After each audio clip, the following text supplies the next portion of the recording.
रविदास नामामध्ये आजचा लेख आहे क्रांतिकारक वीर कक्कय्या. प्राध्यापक डॉक्टर चंद्रशेखर सातेकर साहेब यांचे सामाजिक क्रांतीचे प्रणेते संत शिरोमणी गुरु रविदास महाराज या ग्रंथामधून हा लेख साभार घेत आहे आणि त्याचं वाचन मी आपणासमोर करत आहे. महात्मा बसवेश्वर बिजवळ राजाच्या दरबारात महामंत्री होते. महात्मा बसवेश्वर बिजवळ राजाच्या दरबारात महामंत्री होते. महात्मा बसवेश्वरांनी धार्मिक, सामाजिक व आर्थिक क्षेत्रात क्रांतिकारी विचारांचे प्रतिपादन केले. त्यांनी जातीभेदाचा धिक्कार केला. तसेच स्त्री व पुरुषांना समान हक्क व स्थैर्य असावे असे सांगितले. या त्यांच्या महान कार्यात सहभागी होण्यासाठी अनेक शिवशरण संत व शिवशरणे श्री संत हे सर्व भागातून बसव कल्याणाला म्हणजे जिल्हा बिदर कर्नाटक राज्यात आले. सामाजिक समस्या, सनातनी रूढी व परंपरा यावर चर्चा करण्यासाठी महात्मा बसवेश्वरांनी शिवानुभव मंडपाची स्थापना केली होती. या मंडपात सामाजिक समता, विश्वबंधुत्व, आर्थिक समता यासारख्या पुरोगामी समस्यावर चर्चा होत असे.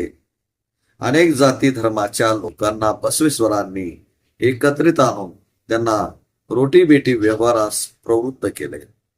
स्त्रियांनाही सामाजिक व धार्मिक कार्यात समान हक्क मिळवून देऊन नवा आदर्श समाज निर्माण करण्याचा त्यांनी महान प्रयोग केला होता.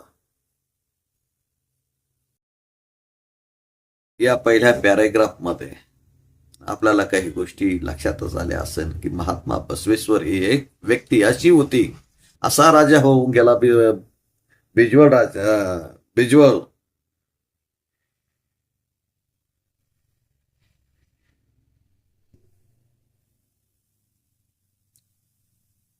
महात्मा बसवेश्वर असे महामंत्री होऊन गेले की जे बिजवळ राजाच्या दरबारात महामंत्री म्हणून राहिले. आणि महात्मा बसवेश्वरांनी धार्मिक, सामाजिक व आर्थिक क्षेत्रात क्रांतिकारी विचारांचे प्रतिपादन केले. जातीभेदाचा त्यांनी धिक्कार केला आणि स्त्री पुरुष समान आहेत, जातीभेद काही नसतो, सगळ्यांनी एकता आलं पाहिजे, समताधिष्ठित समाज निर्माण करण्यासाठी प्रथमच महात्मा बसवेश्वरांनी हा प्रयत्न केला. महात्मा बसवेश्वरांच्या वरील धार्मिक आणि सामाजिक क्रांतीमध्ये भाग घेण्यासाठी आलेल्या अनेक संतांपैकी कक्कय्या हे एक होते. श्री संत कक्कय्या माळवा प्रांतातून बसव कल्याणला आले होते. इसवी सन 1105च्या सुमारास ढोर जातीत त्यांचा जन्म झाला.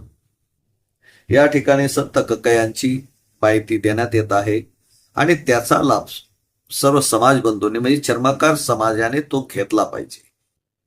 संत रविदास हे संत आपल्या समाजामध्ये आहेच, त्यांची कल्पना बहुतेक भारतीयांना आहे, परंतु संत कक्कय्याच्या बाबतीत जे इतर महान संत आणि महापुरुष जन्माला या भारतभूमीमध्ये आले त्यांचा अभ्यास सुद्धा देखील तेवढा होणं गरजेचं आहे.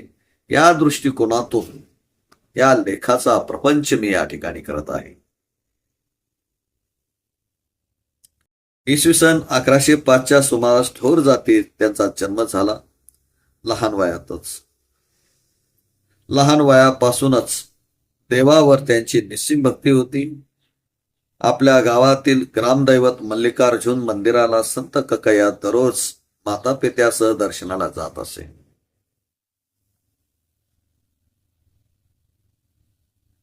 पण त्यांना मंदिरात प्रवेश मिळत नसे. दुरूनच त्यांना देवदर्शन करावे लागे. पुढे महात्मा बसवेश्वरांची कीर्ती ऐकून ते बसव कल्याणला आले. शरण धर्म स्वीकारून ते अनुभव मंडपाचे सदस्य झाले. पुढे ते महात्मा बसवेश्वरांचे अत्यंत जवळचे स्नेही झाले. अनुभव मंडपात चालत असलेल्या सामाजिक, धार्मिक, आर्थिक साहित्य व आध्यात्मिक चर्चेत संत ककया नेहमी भाग घेत असत. पुरुषांबरोबर स्त्रियांनाही या शिवानुभव मंडपात स्थान होते. संत ककया व त्यांची पत्नी या शिवानुभव मंडपात भाग घेत असे. दोघे पती पत्नी गुरु लिंग जंगम यांची पूजा अर्चा करत असत. दोघे पती पत्नी गुरु लिंग जंगम यांची पूजा अर्चा वीरशैव तत्वज्ञानातील अष्टावरण, पंचाचार व षटस्थल यांचे स्थान यांचे ज्ञान संपादन करून त्याप्रमाणे आपल्या आचरणात ते आणत असत. स्नान, पूजा, प्रसाद वगैरे आटपून चर्म कमावण्याचा उद्योग ते करत असत. म्हणजे चर्मोद्योगाचा ते व्यवसाय करत.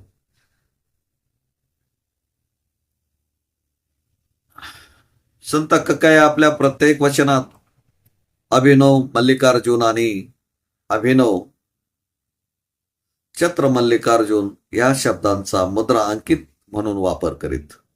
संत ककयांची कन्नड भाषेत अनेक वचने रचली असून संत ककयांनी कन्नड भाषेमध्ये अनेक वचने रचली असून 1160च्या सुमारास ती प्रसिद्ध झाली. संत ककयांनी दुसऱ्यांचे गुणदोष न काढता कर्माला विशेष महत्व दिले. समाजात कोणी उच्च नाही व नीच नाही. प्रत्येकाने आपला कामधंदा निष्ठेने करावा, नाहीतर त्यांना मोक्ष प्राप्ती होऊ शकत नाही. कारण ते कोणतेही असो निष्ठेने काम करावे. परिश्रम करण्याची वृत्ती अंगी असेल तर व्यक्तीचा विकास होतो. कामामुळे व्यक्ती उच्च किंवा नीच ठरू शकत नाही, हे त्यांचे मत होते. आपल्या स्वानुभव सिद्ध तत्वज्ञानावर संत ककयांनी आपल्या अनेक वचनात विशेष भर दिला असून श्रमाचे विशेष महत्व व्यक्त केले आहे. त्यांनी आपल्या स्वतःच्या आचरणातून एक आदर्श लोकांपुढे निर्माण केला आणि तो ठेवला. संत ककय्या शिवशरणामध्ये चन्नैयाप्रमाणे वयोवृद्ध होते. ते बिजवळ राजाच्या सैन्यात उच्च अधिकारी होते असे आढळून येते. अनेक युद्धामध्ये त्यांनी आपला पराक्रम दाखवून बिजवळ राजाची मर्जी संपादन केली होती. कल्याणमधील गणाचार दलाची संघटना व उभारणी करण्यात त्यांचा महत्वाचा वाटा होता. संत ककया व धोबी माचय्या हे गणाचार दलाचे प्रमुख सूत्रधार होते. दोघांनी युद्धातच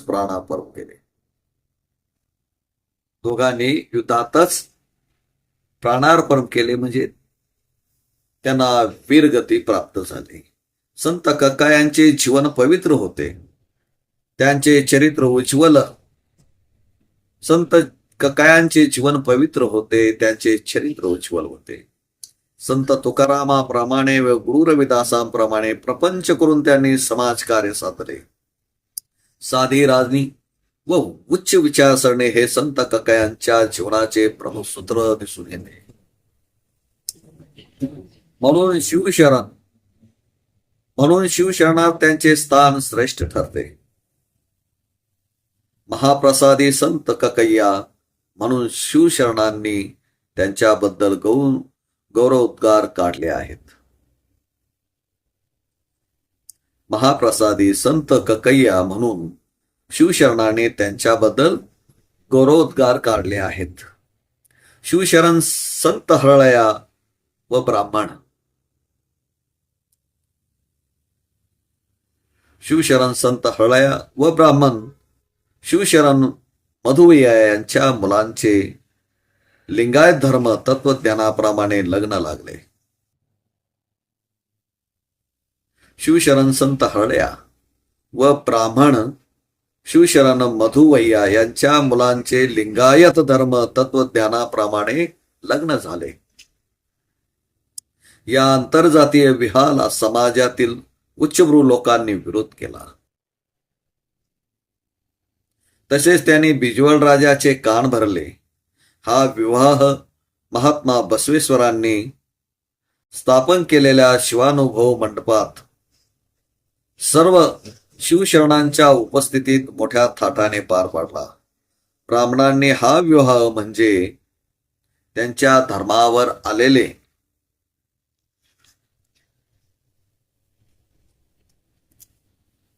मोठे अरिष्ट म्हणून अकांड तांडव केले. त्यांच्या धर्मावर आलेले मोठे अरिष्ट म्हणून अकांड तांडव केले. यामुळे बिजवड राजा व महात्मा बसवेश्वर यांच्यामध्ये वितुष्ट आले. म्हणून महात्मा बसवेश्वरांनी तत्वासाठी आपल्या पदाचा राजीनामा दिला व ते कुडल संगमाकडे निघून गेले. म्हणून महात्मा बसवेश्वरांनी तत्वासाठी आपल्या पदाचा राजीनामा दिला व ते कुडल संगमाकडे निघून गेले.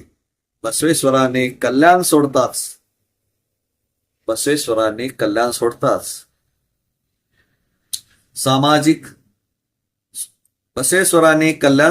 समाजातील व सैन्यातील तथाकथित उच्च जातीय लोकांनी शिवशरणांना त्रास देण्यास सुरुवात केली. त्याच वेळी बिजवड राजाचा वध झाला, खून केला. थोडक्यात शंकेपोटी बिजवड राजाचा मुलगा व भाऊ यांनी सैनिकांच्या मदतीने शिवशरणावर सूड उगवण्यासाठी सुरुवात केली.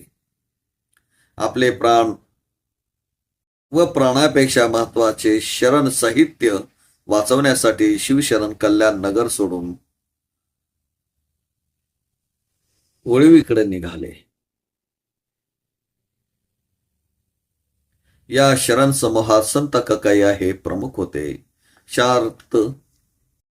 शांत व धीरगंभीर असलेल्या संत ककायांना शिवशरणांचे प्राण व प्राणापेक्षा श्रेष्ठ असलेले साहित्य वाचवण्यासाठी बिजवळ सैनिकांबरोबर लढाई करावी लागली.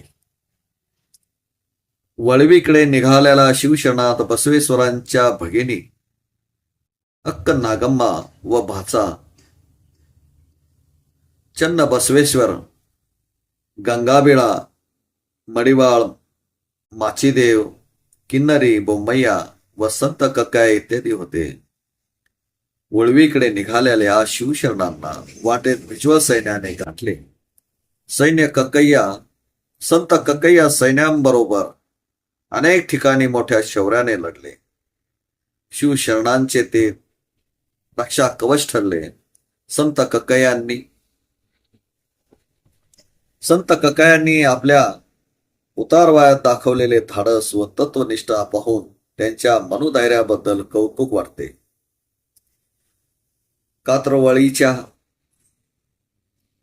कातरवळीच्या जंगलात झालेल्या लढाई अत्यंत निकराची होती. कातरवळीच्या जंगलात झालेली ही लढाई अत्यंत निकराची होती. ढोर कक्कयांनी शिवशरणांचे व शरण साहित्याचे रक्षण करण्यासाठी एक युक्ती योजली.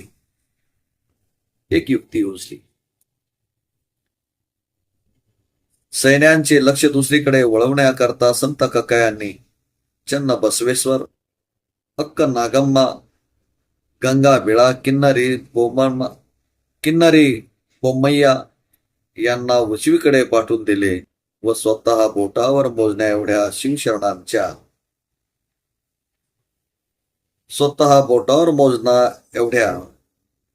किन्नरी, बोम्मण्णा यांना उजवीकडे पाठवून दिले व स्वतः बोटावर मोजण्या एवढ्या शिवशरणांना घेऊन बेळगावकडे निघाले आणि सर्व शिवशरणांसह संत कक्कया बेळगावकडे गेल्याची हुल पसरवली. त्यांचा पाठलाग करीत असलेल्या सैनिकांचा यावर विश्वास बसला. त्यांनी बेळगावकडे आपला मोर्चा वळविला. शेवटी कक्केरी तालुका खानापूर जिल्हा बेळगाव येथे कक्कयांना गाठले. तेथे संत कक्कयांनी वीर सेनानीप्रमाणे मोठ्या शौर्याने सैन्यांशी लढत समरांगणात आपला देह ठेवला. अशा प्रकारे महात्मा बसवेश्वरांच्या तत्वासाठी व शरण साहित्यासाठी संत कक्कया कक्कया आत्मबलिदान करून अजरामर झाले. अशा प्रकारे महात्मा बसवेश्वरांच्या तत्वासाठी व शरण साहित्यासाठी संत कक्कया आत्मबलिदान करून अजरामर झाले. त्यांनी ज्या ठिकाणी आपला प्राण शिवशरणांसाठी ठेवला त्या ठिकाणी त्यांची मोठी समाधी आजही आहे. कक्कयांचे तळे, कक्कयांची विहीर असे आजही तेथे 2 जलाशय आहेत. शिवाय या ठिकाणी कक्केरी नावाचे एक गाव पण तेथे बसले आहे. या ठिकाणी संत कक्कया लिंगैक्य झाले. ज्या ठिकाणी संत कक्कया लिंगैक्य झाले त्या ठिकाणी कक्कयांचे देवालय पण आहे. अशा प्रकारे शिवशरणांच्या पुढे आलेले संकट स्वतः ओढवून घेऊन संत कक्कया मृत्युंजय झाले. आजही प्रतिवर्षी त्यांच्या समाधीस्थळी यात्रा भरते व वीरशैव धर्म शिकवणीनुसार आजही सहभोजन त्या ठिकाणी होते. हे स्थान उळवी, कारवार जिल्ह्यातील निसर्गरम्य स्थान आहे. धन्यवाद मित्रांनो, आपण आपला हा संपूर्ण व्हिडिओ पाहिला. जय रविदास, जय भीम, जय कक्कया.